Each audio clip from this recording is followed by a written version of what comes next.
Hello student, welcome to my channel MF पाठशाला।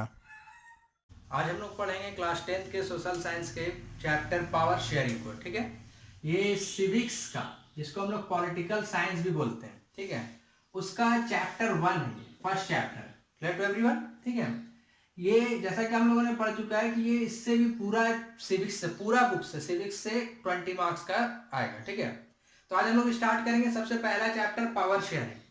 ये power sharing और इसके बाद का जो चैप्टर है फेडरलिज्म, वो दोनों चैप्टर एक दूसरे से लिंक है।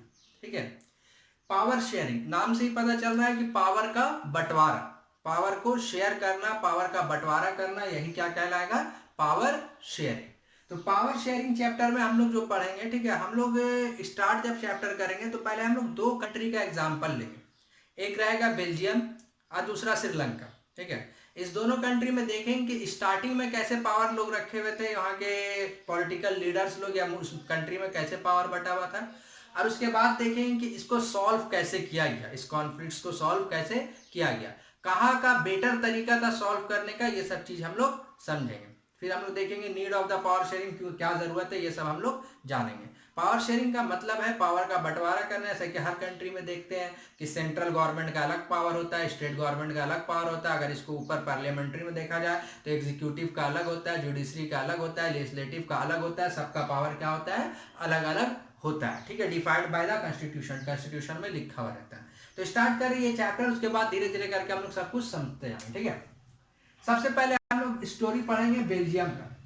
बेल्जियम एक छोटा सा कंट्री है, कहाँ है? यूरोपियन कॉन्टिनेंट में, यूरोप में। ठीक है, इसका जो लैंड बाउंड्री है, इसका जो बाउंड्री है यानी पड़ोसी मुल्क जो है वो नीदरलैंड है, जर्मनी है, लग्जमबर्ग है। ठीक है, ये तीनों इसका पड़ोसी मुल्क है।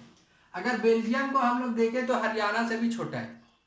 ठीक है, उसका पॉपुलेशन थोड़ा सा 1 करोड़ से ज्यादा है, लिटिल ओवर 1 करोड़, यानी पॉपुलेशन ऑफ हरियाणा, मतलब बोला जाता है ना कि छोटा हरियाणा से भी है, और पॉपुलेशन क्या है हरियाणा से, मतलब सॉरी, पॉपुलेशन क्या है 1 करोड़ से थोड़ा ज्यादा है। क्लियर है, बहुत ज्यादा पॉपुलेशन नहीं है।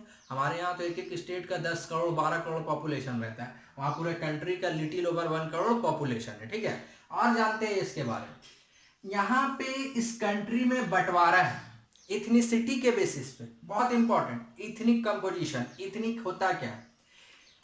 कुछ लोग शेयर्ड कल्चर करते हैं, यानी कॉमन कल्चर को शेयर करते हैं कि सब एक ही कल्चर को बिलोंग करते हैं। ठीक है, वो सिमिलर होते हैं फिजिकल में या कल्चरल में, दो या फिर दोनों में। ठीक है, जरूरी नहीं कि एक ही धर्म के हो, लेकिन एक ही कल्चर को या एक ही फिजिकल टाइप का। ठीक है, जैसे यहाँ पे जो इथनिक बंटवारा दिखाया है ना, वो लैंग्वेज के बेसिस पे दिखाया है कि जैसे यहाँ इंडिया का अगर इथनिक कंपोजिशन का बात करें तो हिंदी स्पीकर है, तमिल स्पीकर है, ठीक है, कन्नड़ स्पीकर है, बंगाली स्पीकर, ये इथनिक कंपोजिशन कहलाया। ठीक है, इवन फेस कट के बेसिस पे भी इथनिक कंपोजिशन होता है ना, किसी का नाक खड़ा हुआ, किसी का नाक छोटा है, तो इस तरीके से फेस कट के बेसिस पे भी इथनिसिटी होता है। लेकिन यहाँ पे जो इथनिसिटी आप लोग को पढ़ना है वो कौन से बेसिस पे पढ़ना है? लैंग्वेज के बेसिस पे। कौन से बेसिस पे?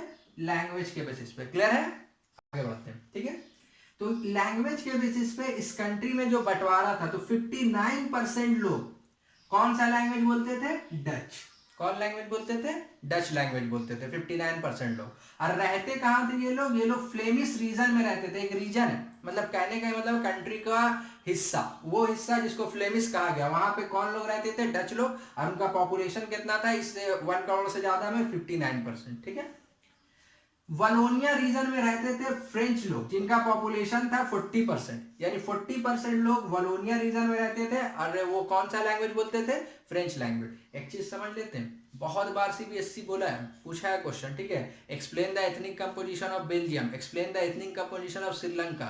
एथनिक कंपोजिशन पे बहुत बार सीबीएसई क्वेश्चन किया है। ठीक है, इसीलिए इसको एकदम बढ़िया समझेंगे हम लोग। यही इतनी कंपोजिशन है जो पढ़ा रहे। तो 40% फ्रेंच बोलते थे, और कहाँ रहते थे? वलोरिया रीजन में।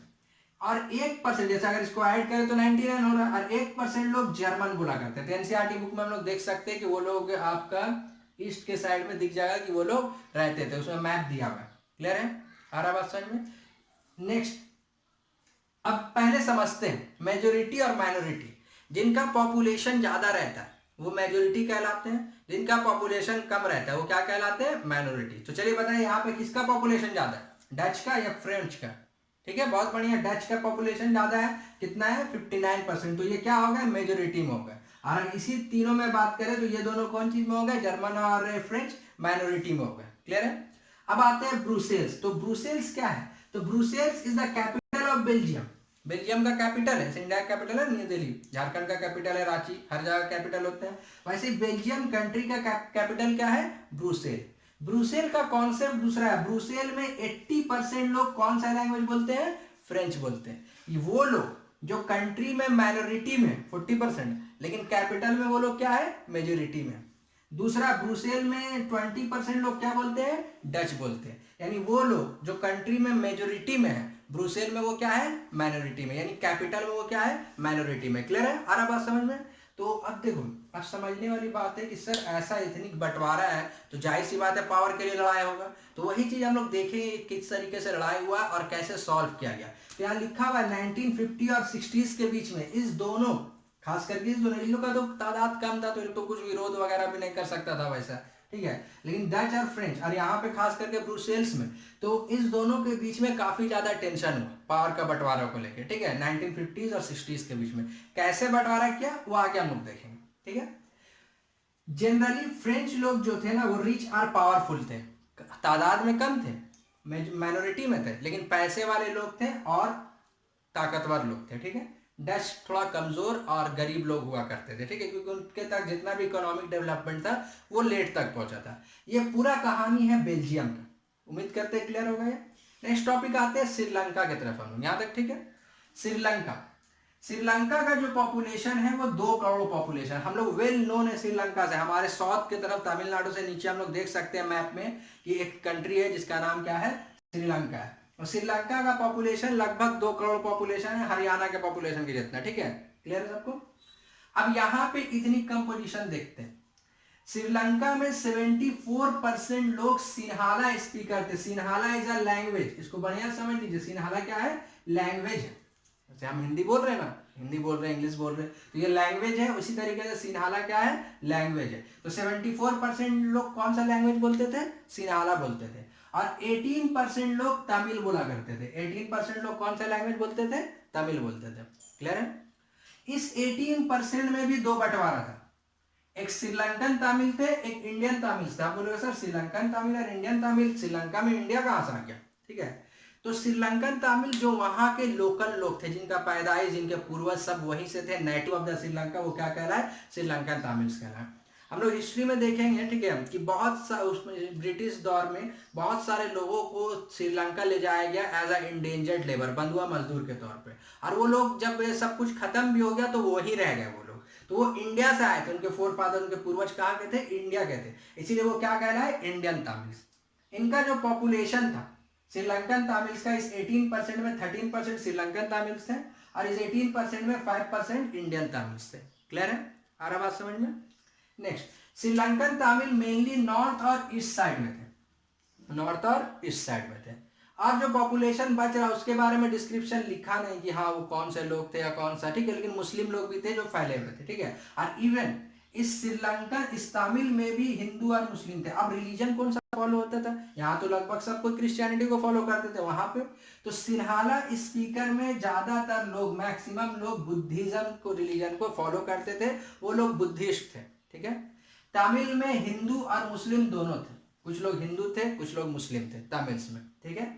और 7% क्रिश्चियन थे उस कंट्री में। 7% कौन से लैंग्वेज बोलने वाले थे, सॉरी कौन सा रिलीजन फॉलो करने वाले थे, क्रिश्चियनिटी को। और ये 7% जो थे ना वो दोनों से बिलोंग करते थे, यानी सिन्हाला स्पीकर भी थे क्रिश्चियन, कुछ क्रिश्चियन, और कुछ क्रिश्चियन कौन सा थे, तमिल स्पीकर भी थे, ठीक है।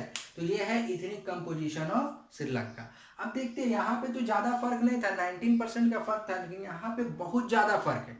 तो किस तरीके से दोनों कंट्री ने अपने इथनिक कंपोजिशन के प्रॉब्लम को सॉल्व किया, ठीक है, क्या हुआ कंट्री में, ये सब चीज हम लोग नेक्स्ट इसके अभी आगे इसके हम लोग पढ़ेंगे, ठीक है, कि इस तरीके से इसको सॉल्व किया गया, क्या हुआ, किस तरीके से सिन्हाला स्पीकर तमिल स्पीकर के साथ बिहेव किया, ये सब चीज अभी हम लोग इसमें पढ़ेंगे। क्लियर है यहाँ तक, इतनी कंपोजिशन में कोई प्रॉब्लम नहीं है। किस तरीके से कॉन्फ्लिक्ट्स हुआ, किस तरीके से कॉन्फ्लिक्ट क्लियर किया गया, क्या प्रॉब्लम हुआ नहीं हुआ, ये सब चीज हम लोग आगे कंटिन्यू करते हैं हम लोग और समझते हैं कि किस तरीके से दोनों कंट्री ने अपने यहाँ जो इथनिक कंपोजिशन था और उससे जो कॉन्फ्लिक्ट्स होने का चांसेस था उसको किस तरीके से सॉल्व किया। तो सबसे पहले हम लोग समझेंगे श्रीलंका के रिस्पेक्ट में, ठीक है।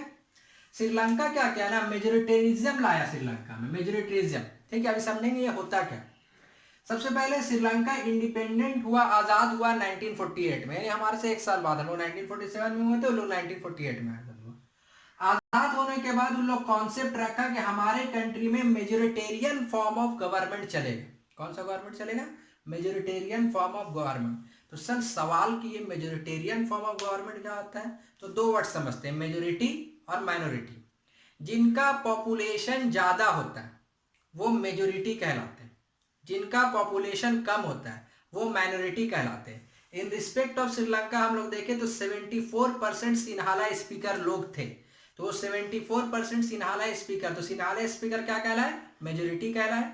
और श्रीलंकन तमिल्स कितना थे? 18% थे, पॉपुलेशन कम था, वो क्या कहलाए? माइनॉरिटी कहलाए। यानी मेजोरिटेरियन फॉर्म ऑफ गवर्नमेंट कहने का क्या मतलब हुआ? वैसा गवर्नमेंट जो किसके द्वारा रन किया जाएगा? सिन्हाला स्पीकर के द्वारा। क्यों? क्योंकि वो मेजोरिटी में थे।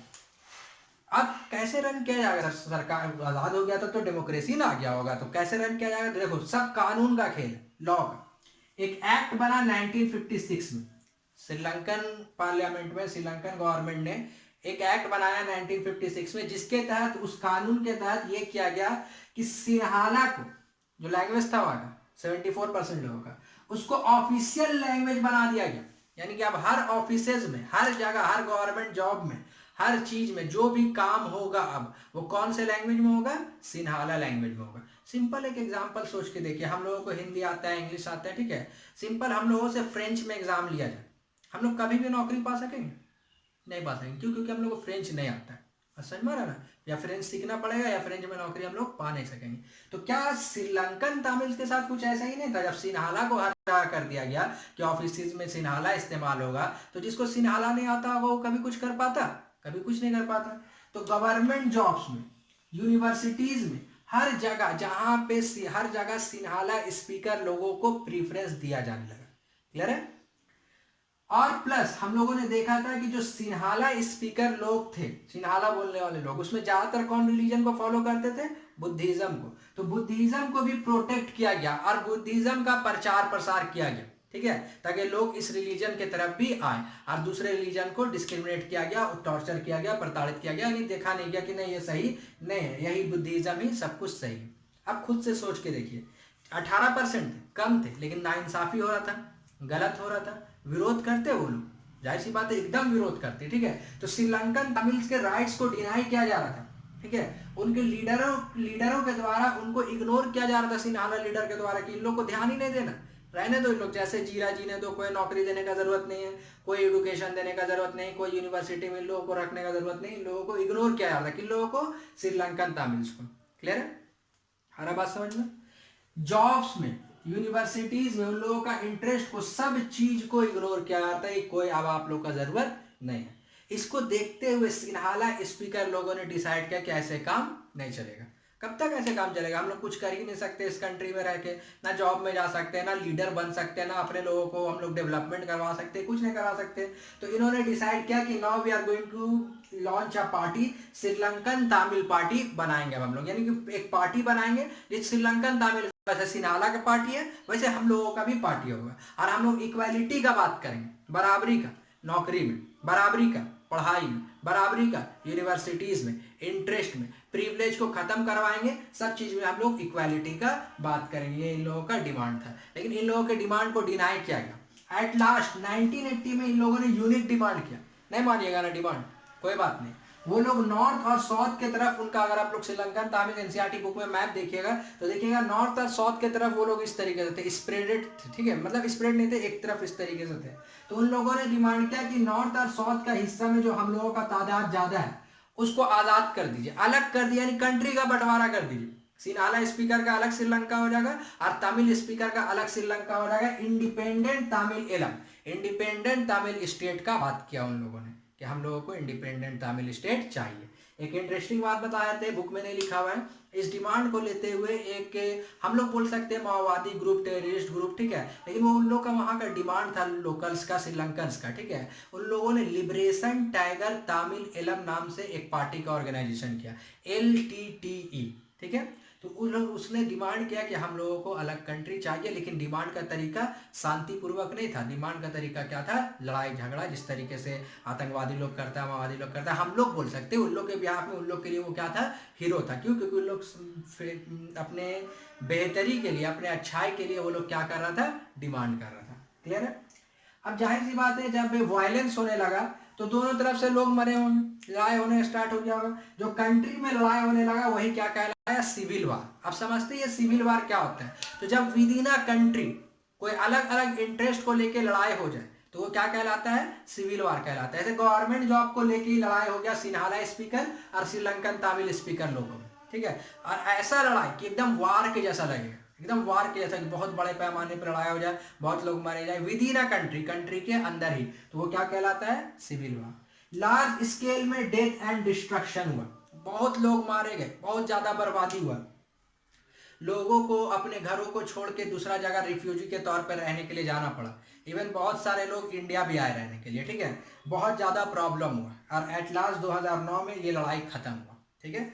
इसी में एक पॉइंट लिखा हुआ है कि जब हम लोग देखेंगे डेवलपमेंट चैप्टर में इकोनॉमिक्स में, तो देखेंगे कि ह्यूमन रिसोर्सेज डेवलपमेंट में श्रीलंका का रैंकिंग हम लोग से अच्छा है, लेकिन ये सिविल वार के कारण उसको बहुत बड़ा नुकसान उठाना पड़ा, बहुत सारा प्रॉब्लम फेस करना पड़ा श्रीलंकन्स को, ठीक है, पूरे श्रीलंकन को। और एट लास्ट वहाँ पे लड़ाई खत्म हुआ। तो प्रैक्टिकली सोच के देखो, क्या ये मेजोरिटेरियन फॉर्म ऑफ गवर्नमेंट सही था श्रीलंका में? क्या कोई और रास्ता था जो निकाला जा सकता था जिससे कंट्री में शांति व्यवस्था बहाल रहता और लोग लड़ते नहीं और अच्छा से हो सकता था हर कुछ? क्या ऐसा कोई प्रोसीजर था, कोई तरीका था? ठीक है, तो इस पे हम लोग डिस्कस करेंगे लास्ट में। और इसके बाद जो नेक्स्ट पार्ट मैं इसका बनाऊंगा, इस वीडियो का, आज इतना ही रहेगा इसका, तो नेक्स्ट पार्ट में हम लोग ये भी देखेंगे कि बेल्जियम, क्या उसने भी मेजोरिटेरियन अपनाया या उसने कोई और तरीका अपनाया इस प्रॉब्लम को सॉल्व करने का, ठीक है। कौन से प्रॉब्लम को? जो इथनिक कंपोजिशन के ऊपर बंटवारा था, सिविल वार ना हो, कंट्री का बंटवारा का नौबत ना आए, उसको सॉल्व करने के लिए किस तरीके से बेल्जियम ने काम किया। श्रीलंका का काम देख लिया हम लोग, नेक्स्ट क्लास में बेल्जियम का काम देखेंगे हम लोग, ठीक है। Thank you.